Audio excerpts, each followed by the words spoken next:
Y hoy pues vamos a seguir con él, las notas de la predicación, la luz que sobrealumbró.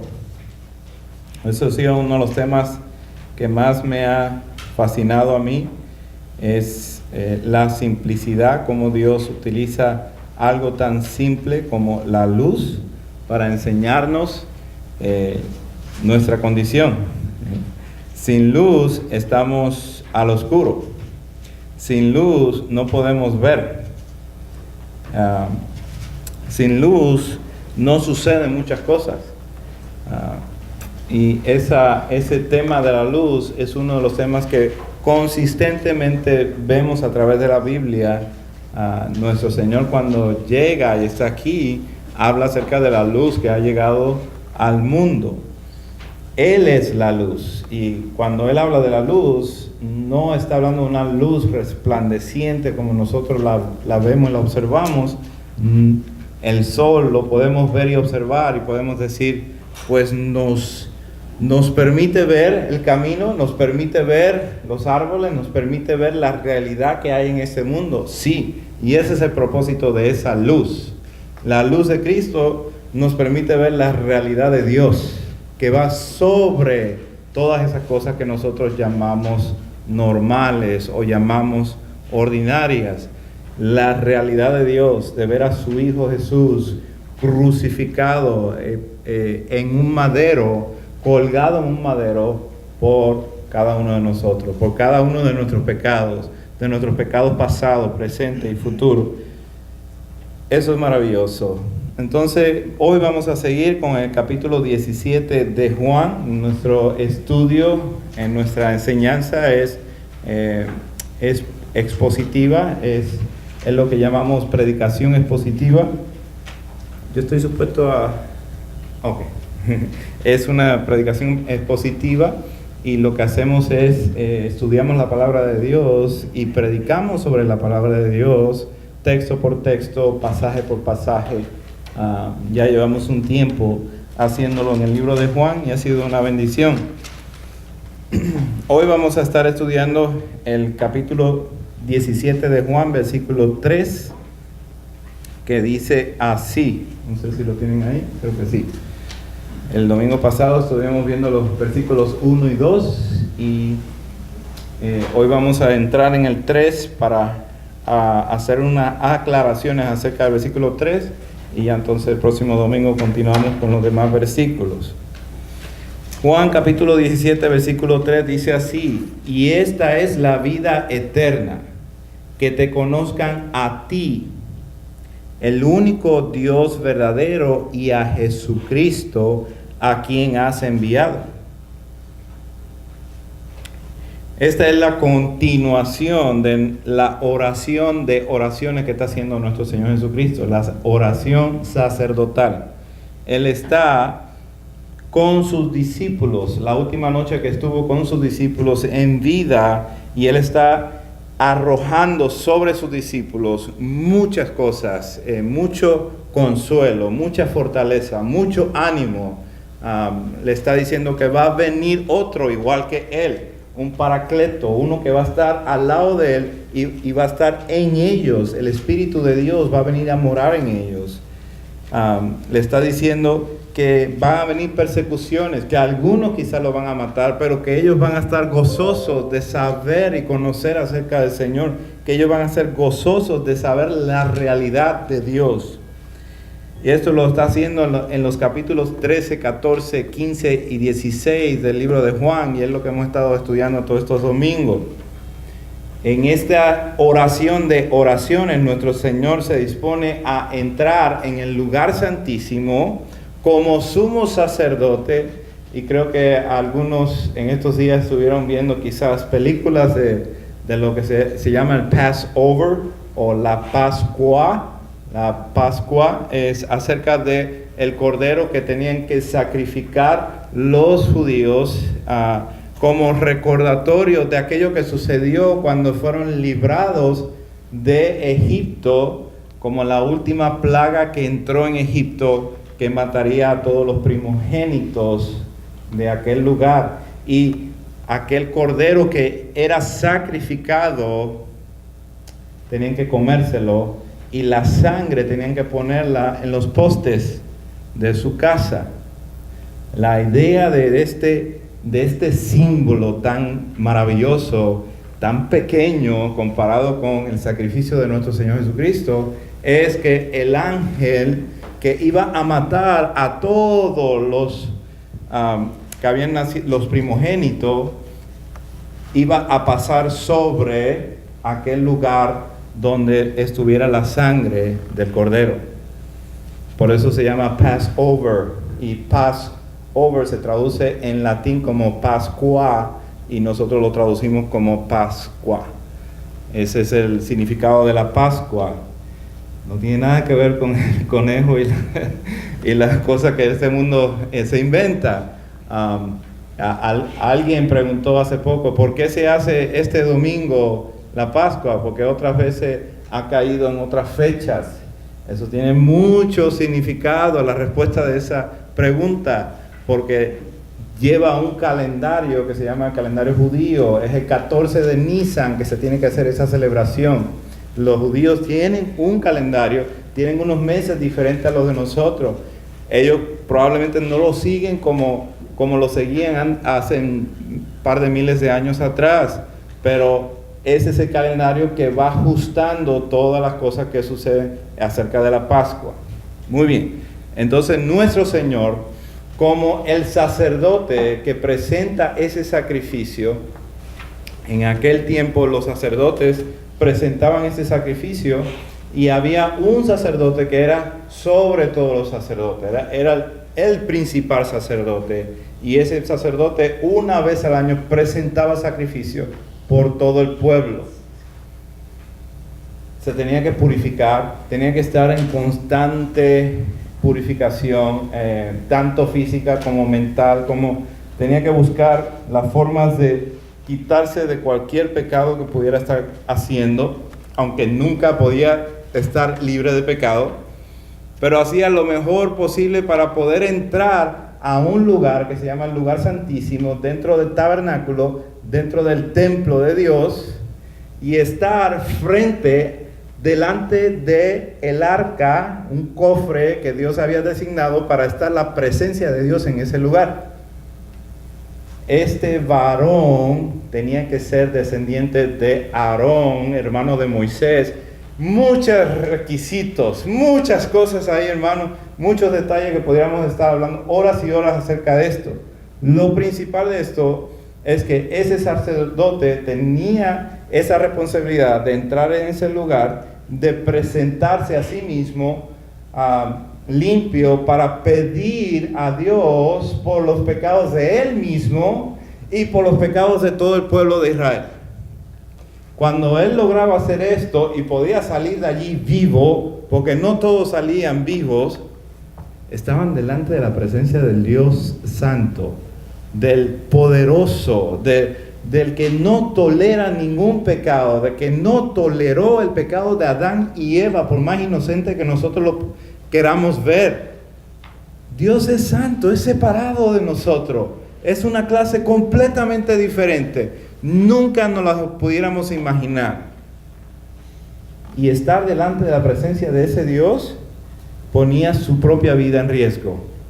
Ahora, casi 2000 años después, aparece el Cordero de Dios como el sumo sacerdote del que Aarón y todos los descendientes de Aarón estaban representando. Aparece el Cordero de Dios como sumo sacerdote y se presenta delante de Dios a hacer una oración, pongan oído, no por sí mismo, porque no tiene pecado, sino por el pueblo,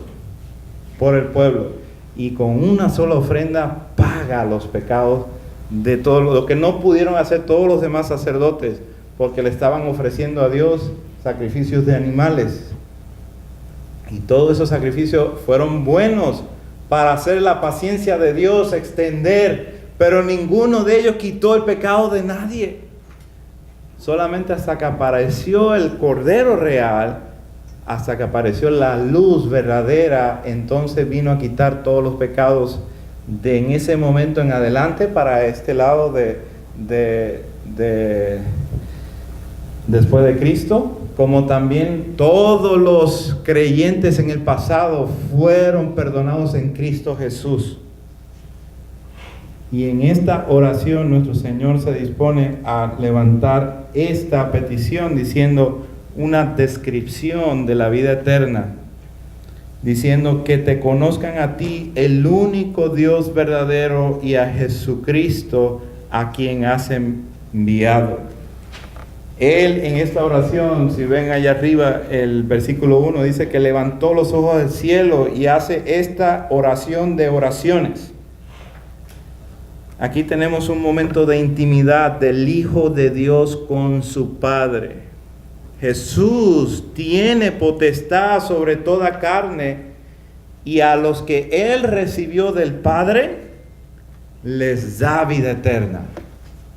Por eso vino, por eso se despojó de donde estaba, de su gloria, vino a este mundo, se hace siervo, y como siervo va a la cruz a morir. ¿Para qué? Para dar vida eterna. Y Él se dispone en estos momentos a describir cómo describe la vida eterna aquí nuestro Señor. En primer lugar, la describe como una manifestación, como algo que no estaba revelado o que no estaba claro, que no era entendible, y como una relación. Lo presenta como una manifestación porque es algo que no todos conocen. Dice Juan capítulo 1 versículo 10, en el mundo estaba y en el mundo fue hecho por Él, y el mundo no le conoció. A los suyos vino y a los suyos no le recibieron. Los que no conocían, Él les dio vida eterna. Él les dio vida eterna para que le conozcan. Esto habla del poder después de poder ver después de estar ciego. Una persona que ha estado ciego toda su vida y de repente puede ver. Esa revelación, de esa manifestación, de esa forma de poder ver ahora. Ahora hay luz, de tener luz después de haber andado en oscuridad. Constantemente la Biblia nos hace esta comparación. Estábamos en oscura, ahora estamos en luz. Estábamos muertos en nuestros vicios y pecados, ahora estamos en vida. Estábamos bajo el reino de Satanás y de este mundo, y ahora estamos bajo el reino de su Hijo amado Jesucristo. Constantemente la palabra de Dios nos lleva a hacer este contraste. La otra forma que manifiesta o que enseña la vida eterna es a través de la relación. Esta manifestación trae como resultado una relación muy poderosa entre la persona y el único Dios verdadero. Muy, muy importante como señala esta parte, que es el único Dios verdadero. No es un producto de la imaginación. No es un Dios que nosotros creamos con nuestra imagen y semejanza. No es un Dios que queremos que nos haga nuestros caprichos. Este es el Dios verdadero. ¿Qué sentido tiene que adoremos a un Dios falso? ¿Qué sentido tiene que estemos detrás de las imágenes de un Dios que no existe en su palabra? Si la palabra de Dios es real, por eso la importancia de volver a las Escrituras, de volver a este libro tan maravilloso. Si la palabra de Dios es real, y lo hemos discutido por miles de años, la integridad, la suficiencia de las Escrituras, la confiabilidad, la inerrancia de las Escrituras tan y tan fuerte, entonces sí existe un Dios verdadero, y ese Dios declara cómo nosotros le vamos a adorar. No lo vamos a hacer a nuestra manera, sino que lo vamos a hacer a la manera que Él lo ha declarado, en espíritu y en verdad. No existe otra forma. Y para eso necesitamos estar viendo a Dios según las Escrituras. Esta relación viene exclusivamente por medio de su Hijo Jesús. Nadie ha visto a Dios jamás. Solamente el unigénito Hijo de Dios es el que ha estado en el seno del Padre, y Él es el que da a conocer. Ahora entendamos un poquito. El Hijo de Dios dejó su gloria para estar entre nosotros y darnos vida y vida eterna. Esta vida eterna se entiende cuando empezamos a conocer a Dios.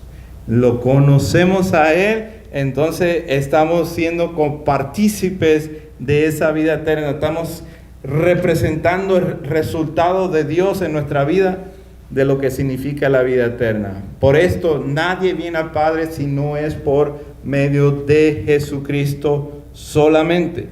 Esta descripción sigue dando vuelta alrededor del conocimiento experimental de la persona de Dios, su Hijo, y la obra exitosa que tuvo nuestro Señor Jesús en la cruz del Calvario. Por eso en estos momentos Él levanta los ojos al cielo y hace esta oración delante de sus 11 discípulos para que Él ha dado a los discípulos. Y luego vemos en esa misma oración que Él menciona a todos los que van a creer por la palabra de ellos. Ahí estamos usted y yo. Nuestro texto enfatiza que la razón que da vida eterna al que tiene potestad sobre toda carne es para que le conozcan. Quiere que le conozcan. Dios dice en Jeremías capítulo 9, versículo 24, mas alábese en esto el que hubiere de alabar, no en su gloria, no en su dinero, no en su fuerza. Alábese en esto, en entenderme y conocerme. Jeremías 9:24. En entenderme y conocerme que yo soy Jehová, que hago misericordia, juicio y justicia en la tierra, porque estas cosas quiero, dice Jehová. Ha sido la relación de Dios con el hombre, que le conozcamos en una forma intelectual y en una forma experimental, en una forma que podamos relacionarnos con Él. No es sencillamente un conocimiento.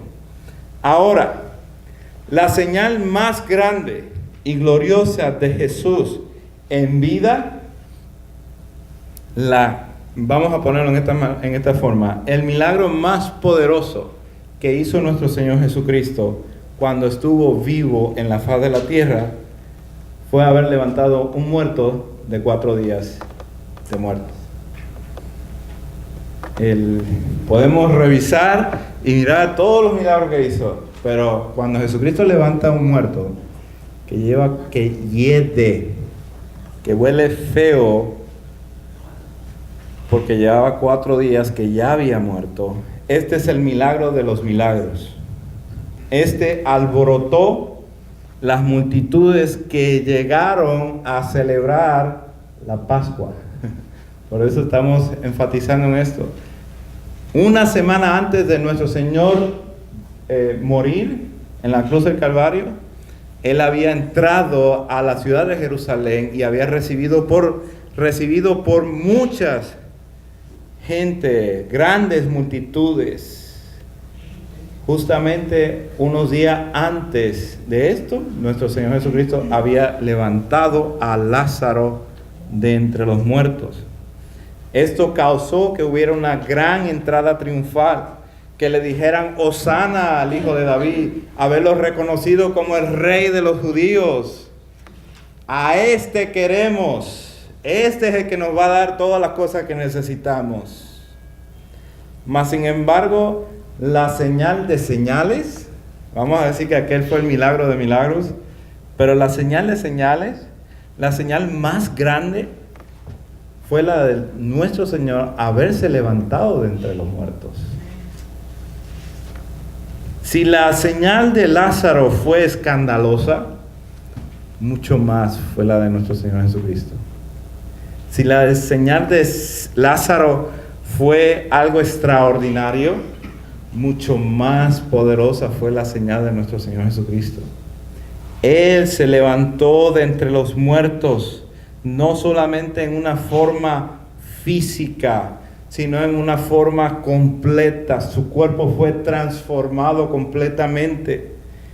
Recibió una nueva naturaleza, un nuevo hombre, un principiante, uno que está declarando cómo va a ser toda aquella nueva naturaleza, cómo va a ser el hombre nuevo, el hombre que ya no tiene que morir. Así va a ser su cuerpo como el de nuestro Señor Jesucristo. Una de las características más impresionantes de la resurrección de Cristo fue el cómo murió. Eso fue una de las características más impresionantes. Cada detalle es impresionante. Si cuando leemos ahí las heridas, los clavos, la cruz, leemos cada cosa que vemos ahí, sabemos que este hombre colgado en ese madero, maldito por nuestro pecado en ese madero, fue muerto. Cada detalle nos alumbra luz de que su muerte fue segura. Aquí no hay algo que esté medio escondido ahí, que lo bajaron de la cruz medio muerto, medio vivo, y ya entonces a los 3 días apareció otra vez. No, fue muy declarado muerto. Aún el centurión que es un verdugo, que es una persona entrenada para asesinar, un centurión de alto rango que estaba allí a los pies de nuestro Señor Jesucristo, dijo: este verdaderamente es el Hijo de Dios. Porque no he visto a nadie morir de una forma tan horrible como Él. No he visto a alguien resistir ese dolor. Mas sin embargo Jesucristo, un detalle muy importante, Jesucristo no muere como suspiramos cada uno de nosotros. Algún día nos toque, o hemos visto a otras personas morir. Suspiran y se van. Nuestro Señor Jesucristo exclamó al cielo y gritó a gran voz: en tus manos encomiendo mi espíritu. Nadie muere así, solamente el Hijo de Dios. ¿Por qué? Porque nadie le quita su vida. Él la pone y Él la entregó. Hermano José Luis, ¿por qué hablar del conocimiento de Dios y luego habla de la resurrección? Quédate en un tema. ¿Qué pasó con los discípulos cuando conocieron que Cristo había resucitado? ¿Qué pasó con ellos? Hubo un gran salto. Ahí es donde está la conexión. Cuando los discípulos vieron a nuestro Señor Jesucristo, que fue arrebatado, fue quitado de parte de ellos, y lo llevaron y lo bofetearon y le hicieron un montón de cosas. ¿Qué pasó con los discípulos? Huyeron, fueron esparcidos. Aún Pedro, que dijo: yo voy a poner mi vida por ti, aún Pedro se quedó cerca de él y lo negó 3 veces. Ya luego amargamente lloró. Pero el día que resucitó nuestro Señor Jesucristo, los discípulos volvieron a aparecer. Pedro volvió a aparecer. Juan, todos estos discípulos. Y ahora no andan cabizbajo. Andaban brincando. Que resucitó el Señor. Pero entonces es verdad todo lo que dijo. Tiene sentido todo lo que dijo. Ahora vemos claramente. Y ese es el punto, hermanos. La resurrección trae un avivamiento a la vida de estos discípulos, de reconocer con la persona que hemos estado andando por más de 3 años, esta persona es verdadera. Aún en la muerte, Él es Dios. Aún en la muerte y en el proceso de toda esta agonía, Él seguía siendo Señor de señores y mantenía todas las cosas bajo su orden. Hubo un gran reconocimiento, hubo un gran entendimiento, hubo una gran luz que sobrealumbró a estos discípulos. Este conocimiento es uno continuo, crecimiento con la persona de Cristo. Es por medio de este conocimiento que nosotros somos conformados a la persona de Cristo. Mantenemos nuestras miradas en Él y nosotros somos transformados a esa persona de nuestro Señor. Vivimos matando el pecado que mora en nosotros. ¿Por qué? Porque nos purificamos para conocerle a Él. El discípulo que más vivió después de todos los discípulos fue el apóstol Juan. Se cree que vivió cerca de 98 años. La mayoría de los discípulos no llegaron ni a 60. Fueron muertos inmediatamente después que empezó la iglesia. Pero todos estos discípulos estaban locos por ver al Señor. No había otra cosa que esperar que el regreso del Señor. ¿Cómo termina la Biblia? Amén. Ven, Señor Jesús. Ven, regresa. ¿Por qué? Porque ellos conocieron y fueron persuadidos que esta persona era tan real en carne, en muerte y en resurrección. Era tan deseable y era tan verdadero que cuando se levantó de entre los muertos pudieron conectar con todas estas cosas. Pedro 40 días después se levanta en el aposento alto y empieza a predicar. 3,000 personas vinieron a Cristo porque este hombre había conectado que el Viejo Testamento estaba dando luces acerca de esa gran luz que venía, acerca de esa gran revelación llamado el Cristo de la gloria. Y reconociendo que Él iba a traer luz en cantidad para que por medio de Él pudiéramos ver a Dios. Antes de eso había una capa, había un velo, había algo que no permitía que viéramos todas estas cosas.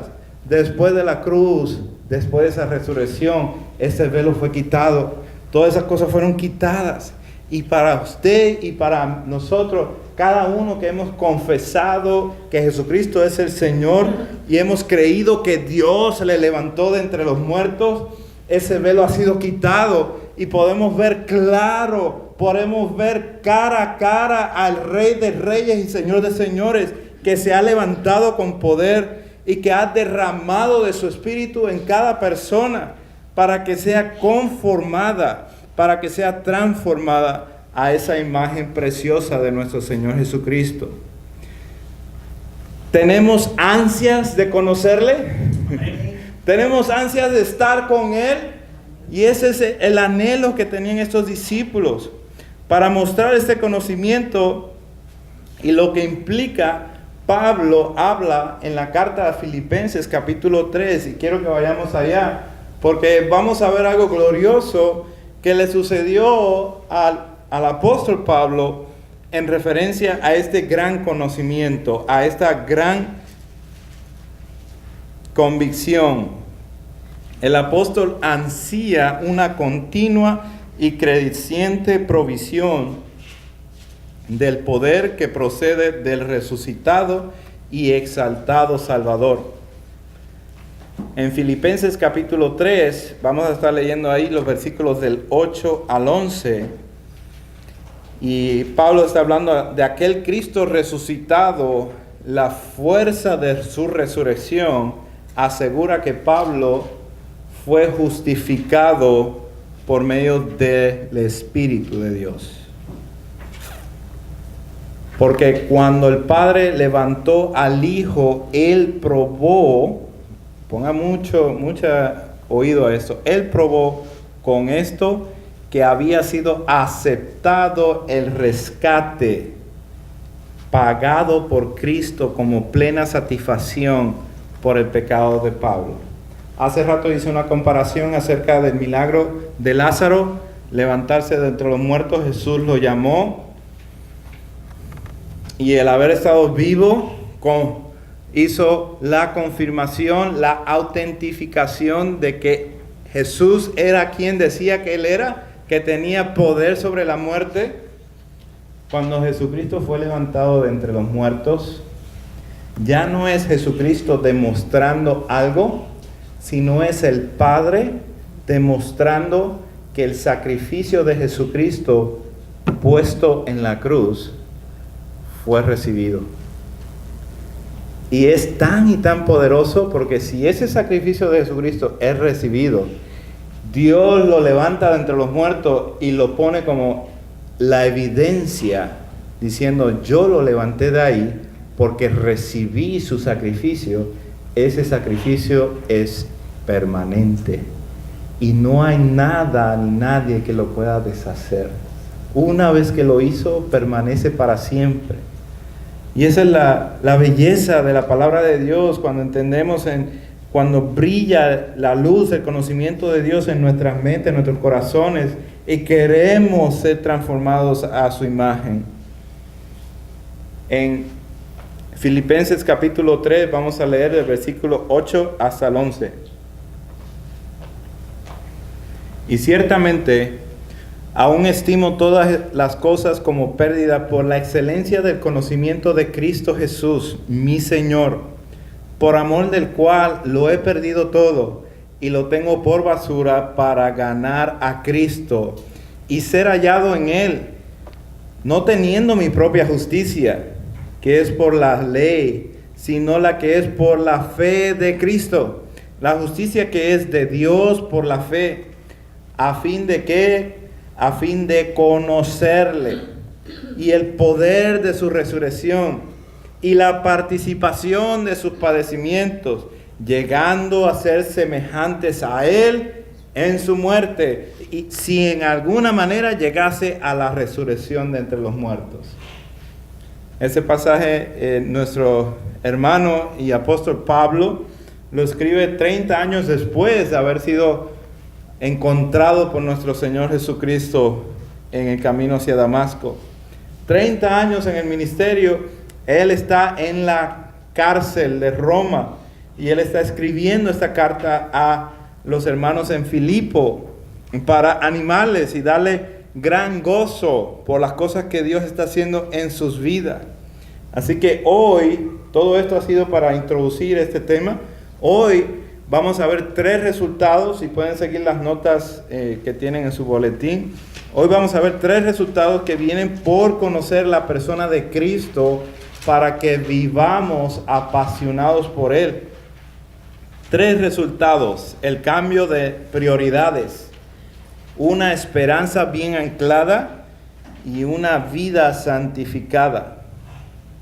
Ahí vamos a ver el cambio de prioridades, el punto número 1. Aún estimo todas las cosas como pérdida. Pablo hablando acerca de esto en el versículo 8. De la forma que él estima todas las cosas como pérdida legal de un derecho. Él dice: esto ya no es mío. Esta palabra implica sufrimiento. Sufre la idea de haber tenido eso, la idea de que le pertenece eso. Él mismo lo declara: lo he perdido todo. Pero no lo dice en una forma lastimosa, en el sentido de que, ay, qué bueno hubiera sido, me hubiera quedado con algo. Dice: no, lo he perdido todo y qué bueno que lo he perdido todo. Lo considero como pérdida total. También usa la misma palabra para estimar otra vez y decir: lo tengo por basura. O sea, es enfático en lo que está diciendo. Lo tengo por basura. La razón que lo que antes consideraba como ganancia y ahora lo tiene por basura es porque lo que le ha sucedido. El haber conocido al Señor hace una gran comparación por excelencia del conocimiento de Cristo Jesús. Este es el conocimiento que atrapó, cautivó la vida de Pablo. No es un simple conocimiento intelectual acerca de Cristo, porque Pablo empleó el verbo griego que significa conocer por experiencia. Es una forma de conocer, no es solamente intelectual. Lleva conocimiento intelectual, sí, pero también lleva la experiencia. Es a una escala personal. algunas implicaciones acerca de esto. Existe una balanza que hace que todas nuestras posesiones, sueños y realidades se vean demasiado insignificantes cuando son comparadas con la gran excelencia de conocer a nuestro Señor. Cristo, sobre todas las cosas, es más precioso y más deseado. Mantener nuestra atención en las cosas celestiales, poner nuestra mira en las del cielo y no en las de la tierra, hace que contemplemos en la hermosura de Dios. Alguien dijo alguna vez que la eternidad, eso es lo que vamos a hacer, contemplar la hermosura de Dios todos los días, y nunca vamos a repetir esa contemplación. Nunca nos vamos a aburrir de contemplar lo hermoso que es, lo maravilloso que es, lo extraordinario, lo poderoso, lo grande, lo santo. Por la obra que hizo por nosotros, también vamos a estar considerando todo lo que Él ha hecho. Haber enviado a su Cristo, por eso cantamos Cristo Mesías. Pablo se apropia en este cambio de prioridades, se apropia del Señor diciendo mi Señor en el versículo 8, de mi Señor es el Señor soberano, amo, dueño. Pablo dice que es su personal Señor.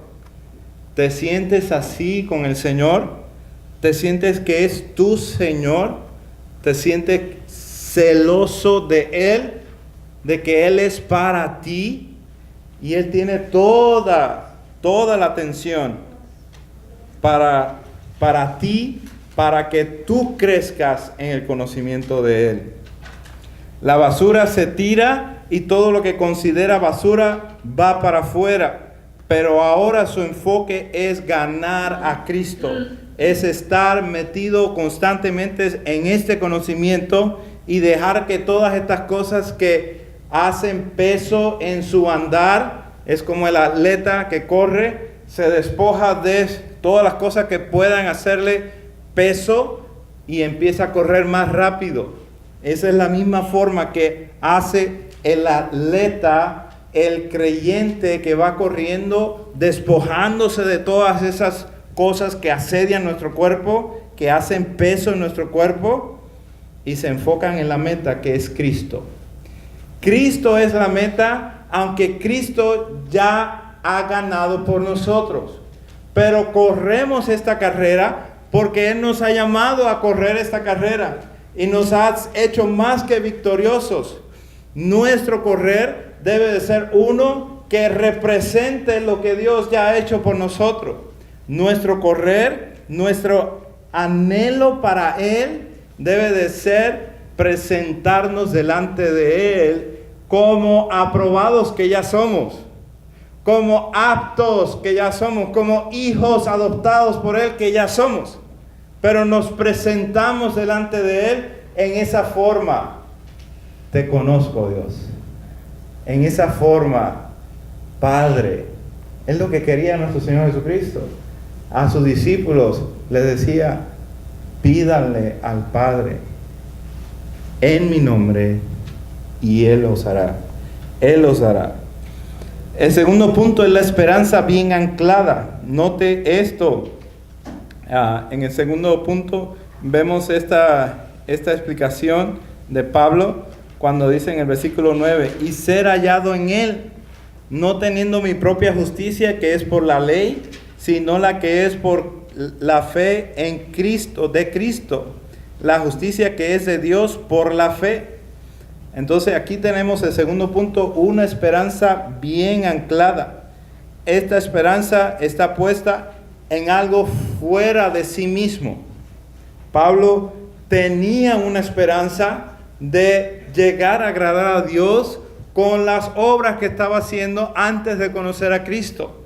Tenía la esperanza de que algún día Dios le dijera, hiciste bien aquí, hiciste mal acá, pero pues te vamos a dejar pasar algunas, para que entre todas las que hiciste bien, yo te pueda aceptar. Esa era la idea de Pablo antes de venir a Cristo. Iba a llegar a un momento en su vida que iba a ver si había posibilidad de parte de Dios que lo aceptara dentro del reino de Dios. Pero así como decía el hermano David la semana pasada en su testimonio, no tiene que ver lo que está haciendo esta persona o no. Tiene que ver si esta persona ha nacido de Dios o no. Si eres nacido de Dios, si Dios te ha llenado tu vida del conocimiento de su Hijo Jesús, si Dios ha traído esta luz para que usted pueda ver claro y ver tan horrible el pecado que asedia su cuerpo, su mente, aún las intenciones de su corazón, y poder ver, voltearse y ver la belleza tan gloriosa de nuestro Señor Jesucristo, sentado a la diestra de Dios Padre, rogando por cada uno de nuestros pecados al Padre, por más de 2000 años que ha estado haciendo esto. Nosotros podemos decir, gloria a Dios. Por eso cantamos santo, santo, santo, porque el Dios de toda gloria, el Dios de toda potestad, ha levantado la salvación como lo principal de toda la creación. La salvación la ha levantado que solamente Dios puede ser el autor. Toda la palabra de Dios se trata de la salvación. Toda la palabra de Dios se trata del Hijo de Dios, el autor de esa salvación.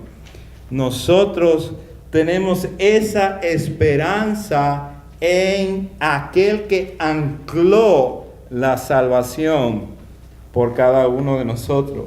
Cristo es el futuro del creyente. El ser hallado en Él era el deseo de Pablo. El ser encontrado en Él. Cuando Él vuelva, Él quiere estar ya listo para verlo, para conocerlo, para abrazarlo, para estar contemplando en su hermosura. Una vez estuvo perdido, ahora ha sido hallado. Quiere ser hallado en Él. Quiere estar perfectamente buscando de Dios. La salvación procede de Dios, no de nosotros. No teniendo mi propia justicia. Ese ha sido el error constante en nuestra humanidad y ha sido la distorsión del evangelio constantemente. Por eso nos levantamos con la idea, con el término de la pureza del evangelio, para que no sea dañada, distorsionada por nuestra mente que tiene un corazón engañoso, sino que busquemos a Dios en espíritu y en verdad. ¿Dónde encontramos a Dios en espíritu y en verdad? Lo encontramos por medio de su palabra. Lo encontramos por medio de lo que Él ha escrito. ¿Para qué? Para que nuestros corazones no nos engañen. Porque si nos vamos con la imaginación de nuestros corazones, vamos a ser engañados y vamos a estar muy lejos de lo que es la palabra de Dios. Regocijaos y alegraos porque la salvación es de Dios. Quien nos da entrada a este mundo es Dios. Quien nos da entrada a su lugar santo es Dios. Dios, Jesús hablaba con Nicodemo diciéndole en el capítulo 3 de Juan, el que no naciere de agua y el Espíritu no puede entrar en el reino de Dios. Lo que es nacido de la carne, carne es. Lo que es nacido del Espíritu, Espíritu es. No podemos satisfacer la demanda de Dios por nosotros mismos. Por eso Dios envió no a otro hombre, envió a su propio Hijo. Envió al Cordero de Dios que quita el pecado del mundo, al único que lo podía hacer, el único que podía resistir la ira de Dios mismo. No envió a otro hombre, envió a su Hijo para hacerse hombre y como hombre entregarse en la cruz. El tercer punto, la vida santificada a fin de conocerle y el poder de su resurrección y la participación de sus padecimientos, llegando a ser semejantes a Él en su muerte. Y si en alguna manera llegase a la resurrección entre los muertos. Cristo es el mayor conocimiento. No existe otro conocimiento mayor que Cristo. Es la perla de todas las joyas. Es lo más hermoso. Pablo dice, para ganar a Cristo, para hacerlo más y más suyo, para deleitarse en Él, Él está viviendo activamente conociéndole. Y quiere conocerle. Y quiere aprender más de Él. Es enfático en su continuo crecimiento de conocerlo, de comprenderle, de entender de la persona de Cristo. Es deleitarse en Cristo y gloriarse solamente en Él. Hace 30 años Pablo había sido hallado por Cristo. Este encuentro trajo un cambio total para su vida. Ahora él quiere despojarse de todas las cosas que tiene para dedicarse a Él. Cristo es poder de Dios. Mire cómo dice aquí, dice conocer a Cristo y el poder de su resurrección. Esa parte, conocer el poder de su resurrección, habla de la persona de que fue resucitado. Habla del poder que lo resucitó. Y habla de su significado, por qué fue resucitado. El poder del Espíritu Santo que ahora levanta a los creyentes de la muerte espiritual. Es el mismo que levantará sus cuerpos de la muerte física. Hoy los enterramos. Encontramos un hoyo en un cementerio, ahí los enterramos. Pero usted puede garantizar por la palabra de Dios, porque Dios es fiel, que en un día se van a levantar de esos hoyos. Se van a levantar, no importa de la forma que hayan muerto, no importa de la forma que hayan sido enterrados, de donde sea que se hayan encontrado en muerte, de ahí se van a levantar garantizados a una nueva vida, a un nuevo ser humano que ya no va a existir más corrupción. No va a tener más pecado, un nuevo ser humano. Cristo es la primicia de ese nuevo ser humano. La semejanza en Cristo implica sufrimiento. Muy importante que tenemos aquí el conocer a Cristo, el conocer el poder de su resurrección e inmediatamente entendemos que la participación de sus padecimientos es algo muy integral en este conocimiento. La comunión, la relación estrecha, la confraternidad, el compartimiento, la participación, la unión. Esta es la unión que los sufrimientos de Jesucristo. En una forma morimos en Cristo mientras Él padecía, y en otra forma sufrimos estando en Él. Porque somos hallados en Él. Este mundo desecha a Cristo. Lo subió a una cruz y lo mató. Nosotros, porque somos hallados en Él, vamos también a sufrir persecuciones, padecimientos. Esto no significa un catarro, no significa una enfermedad cualquiera, sino que van a haber padecimientos en nuestra vida que nos van a llevar a ser más pacientes, a ser más compasivos, a entender que no se trata de mí, a entender que se trata de Cristo. Esos padecimientos son importantes para nuestra vida. Y en las últimas palabras de Pablo dice que de alguna manera fuera a resucitar, de alguna manera, no expresando una incertidumbre como si Dios de alguna manera fuera a decidir si iba a ser resucitado o no, pero una incertidumbre más bien de no considerarse una persona que merece que sea resucitado. Como una persona que dice, yo no merezco que Dios me haya salvado. Yo no merezco que yo algún día, después que me entierren, pueda ser levantado de entre los muertos. Yo no merezco eso. Pero va a suceder porque Cristo lo prometió. Y Él es el que tiene potestad sobre toda carne para hacerlo. Pablo concluye este pensamiento con estas palabras: si en alguna manera llegase la resurrección de entre los muertos. Es una noble expresión acerca de ese suceso tan hermoso de ser levantado de entre los muertos.